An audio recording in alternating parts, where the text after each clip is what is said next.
2026 সালের প্রথম ভাগে জাতীয় সংসদ নির্বাচন হবে মাশাআল্লাহ। আলহামদুলিল্লাহ। বিএনপি যথারীতি বলছে জাতি নাকি হতাশ হয়েছে।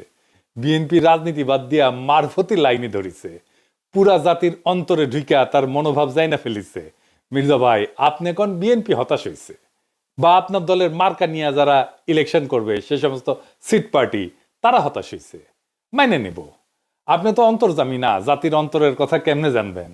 যাই হোক, আপনারা বুঝাইতে পারেন নাই জাতিকে যে কেন ডিসেম্বরে নির্বাচন দেওয়া দরকার, তাই আপনার চাওয়াটা জাতির চাওয়া হয়ে ওঠেনি। আপনি যেটা করতে চান সেটার পক্ষে এমন কনভিন্সিং যুক্তি হাজির করতে হয় যা উপেক্ষা করার ক্ষমতা কারো থাকে না। এটাই বয়ান বা ন্যারেটিভ তৈরির শক্তি। আপনারা যা দাবি করলেন এটা যে পাইলেন না, আপনাদের কর্মীদের কনফিডেন্স থাকবে 5ই আগস্টের পরে যা যা অর্জন তার সাথে আপনারা আপনাদের দলকে কানেক্ট করাইতে পারেন নাই।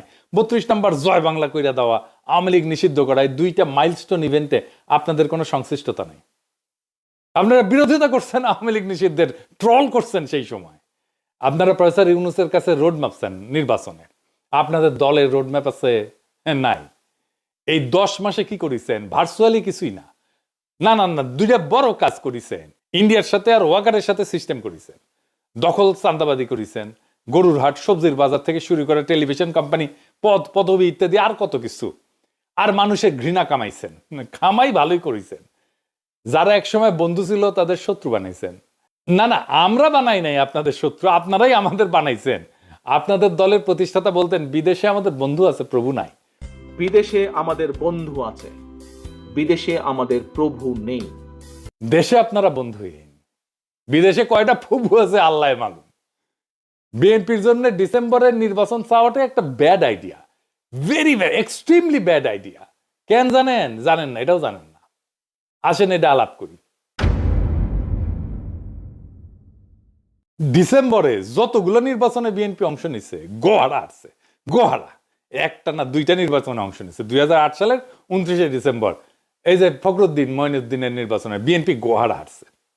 আবার 30শে ডিসেম্বর 2018 শেখ হাসিনার অধীনে নির্বাচন, গোহারা হারছে।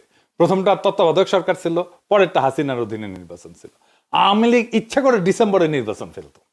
ওইটা তো তার খেলার মাঠ, কুসুম কুসুম মুক্তিযুদ্ধের চেতনার চূড়ান্ত অর্গাজম হয় যেই সময়, সেই সময় নির্বাচন ফেলে কর্মীদেরকে উদ্দীপ্ত করে কাজে নামাইতো। সে সিস্টেম করে ডিসেম্বরে সবসময় নির্বাচন যেন হয় ওই কাম করেছে। এটা আপনারা বুঝতে পারেন নাই। এই সালসা খাওয়াইছে বিএনপিরে ইন্ডিয়া আর ওয়াকার, তাই বিএনপি খাইছে ডিসেম্বরের নির্বাচন।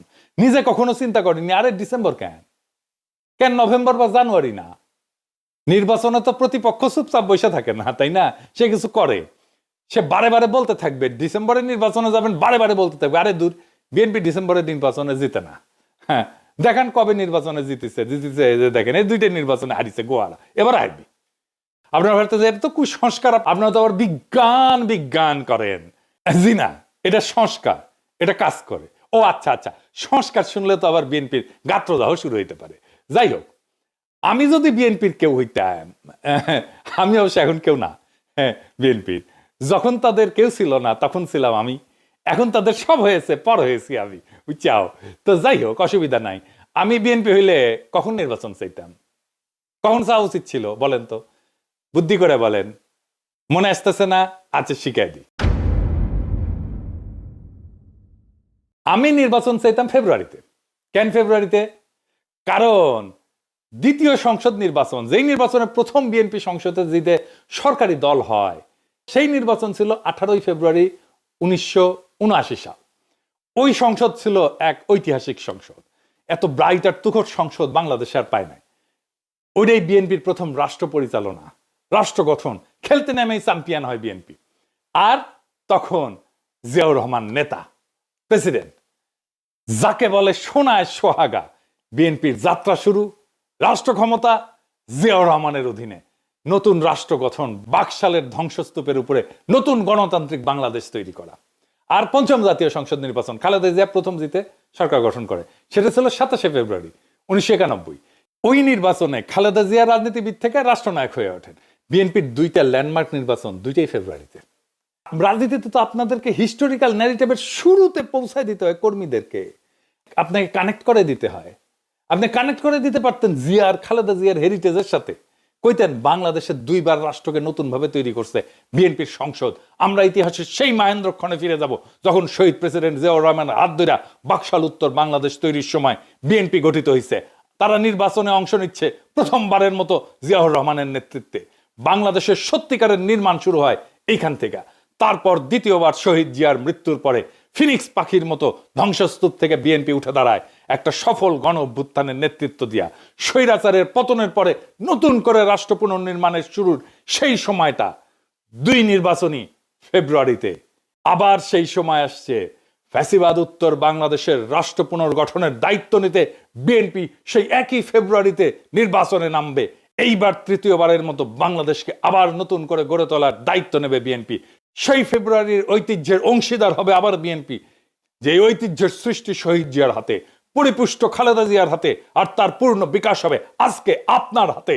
আপনারা সেই যোগ্য উত্তরাধিকার যারা জিয়ার জ্বালায়া যাওয়া মশাল হাতে জাতিকে আবার নতুন করে পথ দেখাবেন, আবার ফিরে আনবেন সেই ঐতিহাসিক মুহূর্তকে। আপনার কর্মীর রক্তে আগুন ধরে যাবে, ঝাঁপায় পড়বে আপনার কর্মীরা। এই কাজটাই আমরা করেছি, আমি তো করেছি। আপনারা তো বক্তৃতাও দিবার পারেন না, কর্মীদের জায়গায় তুলতে পারেন না, খালি কইতে পারেন প্রস্তাব করে ভাষায় দিব, 24 ঘন্টাও টিকতে পারবেন না, হ্যাঁ ফু দিলে উড়ে যাব, এই সমস্ত। এর বাইরে কিছু কইতে পারেন না। কর্মীরা আপনাদের বক্তৃতা শুনে না, কথাই শুনে না। আজকে আপনার কর্মীরা এসে কয়, এগুলো শিখাইছেন যে আমি মানুষের ইমোশন নিয়ে খেলা করি। রাজনীতি তো ইমোশনই, ইমোশন ছাড়া সৃষ্টি করা যায় না, ইমোশন ছাড়া বিপ্লব করা যায় না, ইমোশন ছাড়া অভ্যুত্থান করা যায় না, ইমোশন ছাড়া দেশকেও ভালোবাসা যায় না। যাই হোক, আমরা একটু বিশ্লেষণ করে দেখি কেন প্রফেসর ইউনূস এপ্রিলের নির্বাচনের কথা বললেন। প্রফেসর ইউনূস কেন বলছেন এটা উনার বিবেচনা, কিন্তু আমার যা মনে হয়েছে যে যুক্তিগুলো কাজ করছে। 1 নম্বর হইতেছে বিচার এবং সংস্কার সম্পন্নের জন্য সময় প্রয়োজন। ফ্যাসিস্ট আওয়ামী সরকার যে রাষ্ট্রীয় সন্ত্রাস এবং সম্পদ লুণ্ঠন করছে তার বিচার এবং চলমান কাঠামোগত সংস্কার সম্পন্ন করতে আরো সময় দরকার। তড়িঘড়ি করলে এই সমস্ত অসম্পূর্ণ থেকে যাবে, ফলে গ্রহণযোগ্য এবং অবাধ নির্বাচনের পরিবেশ তৈরি হবে না। 2 নাম্বার, সবার অংশগ্রহণ নিশ্চিত করা। সুষ্ঠু নিরপেক্ষ নির্বাচনের জন্য রাজনৈতিক দলগুলোর অংশগ্রহণ এবং ভোটারদের আস্থা ফেরাইতে আইন শৃঙ্খলা পরিস্থিতির উন্নতি, প্রশাসনিক প্রস্তুতি জরুরি। এখনো তো আপনারা সবাই বলেন যে হাসিনার ফেলায় যাওয়া প্রশাসন কাজ করতেছে, তাই না? প্রশাসনের গতি আসে নেই তো সেরকম। সংলাপ এবং সমঝোতার মাধ্যমে অন্তর্ভুক্তিমূলক নির্বাচনের জন্য আরো সময় দরকার। অন্তর্ভুক্তি মানে সব দলের অংশ নেওয়া না, সব জনগণের অংশ নেওয়া। 3 নাম্বার, আন্তর্জাতিক স্বীকৃতি এবং পর্যবেক্ষণের সুযোগ। এপ্রিল 2026 পর্যন্ত সময় দিলে আন্তর্জাতিক পর্যবেক্ষক আনার প্রস্তুতির সময় এবং সুযোগ থাকবে, যা নির্বাচনকে আন্তর্জাতিকভাবে স্বীকৃতির এবং বৈধতা দিবে। 4 নাম্বার, নির্বাচন কমিশনের প্রস্তুতি। এর ফলে ভোটার তালিকা হালনাগাদ করা, সীমানা পুনর্নির্ধারণ। কারণ এখন যে সীমানা আছে এটা ওই 2008 সালে সীমানা, যেটা করে যে বিএনপিকে হারানো হয়েছিল, ওই সীমানাটা পুনর্নির্ধারণ করতে হবে এবং রোডম্যাপ প্রস্তুতিতে নির্বাচন কমিশনের জন্য পর্যাপ্ত সময় নিশ্চিত করতে হবে। 5 নাম্বার হচ্ছে 1.5 কোটি প্রবাসীর ভোট নেওয়াটা এখন একটা বড় চ্যালেঞ্জ। এই বিশাল জনগোষ্ঠী শুধু রেমিটেন্স দেওয়া যায় কিন্তু ভোট দিতে পারে না। ভোট যদি নিতে হয় তাহলে তার পর্যাপ্ত প্রস্তুতির জন্য সময় দরকার। আমরা শুধু মানি মেশিন না তো, তাই না? আমাদের রাষ্ট্রের নেতা নির্বাচনের সুযোগ দিতে হবে। সবচেয়ে ভালো হয় যদি প্রবাসীদের জন্য সংসদে আসন থাকে। প্রবাসীরা প্রবাসীদেরকে নির্বাচিত করবে সংসদে যাওয়ার জন্য, এমপি হবে প্রবাস থেকেই।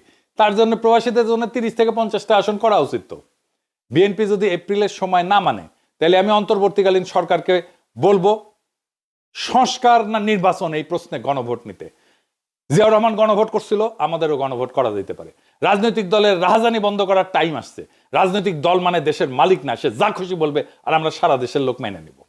গতকালকে স্ট্যাটাস দিয়েছিলাম তো ফেসবুকে প্রফেসর ইউনূসের বক্তব্যের আগে, সেটাই প্রফেসর ইউনূস বলছে। অনেকে বলতেছে যে প্রফেসর ইউনূসের বক্তব্যে নাকি আমার এপিসোডের প্রতিধ্বনি শুনতে পেয়েছেন। প্রফেসর ইউনূসের বক্তব্যের মূল যে কথা, সে কথাটা হইতেছে আপনারা ওয়াদা আদায় করে নেবেন যে বাংলাদেশের স্বাধীনতা, সার্বভৌমত্ব, আঞ্চলিক অখণ্ডতা এবং জাতীয় মর্যাদার প্রশ্নে কখনো কোনো প্রকার আপোষ করবেন না এবং দেশের বাইরের কোন শক্তির কাছে দেশের স্বার্থ বিকিয়ে দেবেন না। এটাই মূল কথা। আমি আগেও বলেছি, আজ আবারও বলছি, আমরা একটা যুদ্ধ অবস্থায় আছি।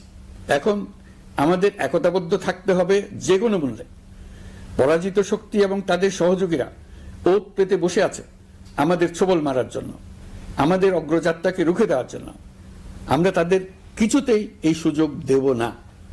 আসুন আমরা আমাদের সম্মিলিত প্রচেষ্টায় প্রিয় মাতৃভূমির স্বাধীনতা, সার্বভৌমত্ব, আঞ্চলিক অখণ্ডতা ও জাতীয় মর্যাদার বিরুদ্ধে যে কোনো আঘাত প্রতিহত করার উদ্দেশ্যে প্রতিরোধের ঐক্যবদ্ধ সুদৃঢ় প্রাচীর গড়ে তুলি। এইটাই আগামীর বাংলাদেশের রাজনীতির মূল বার্তা। স্বাধীনতার সার্বভৌমত্ব, আঞ্চলিক অখণ্ডতার জাতীয় মর্যাদা, এই প্রশ্ন কোনো আপোষ নাই। এভাবেই রাজনীতি তৈরি হয়। ইনকিলাব জিন্দাবাদ।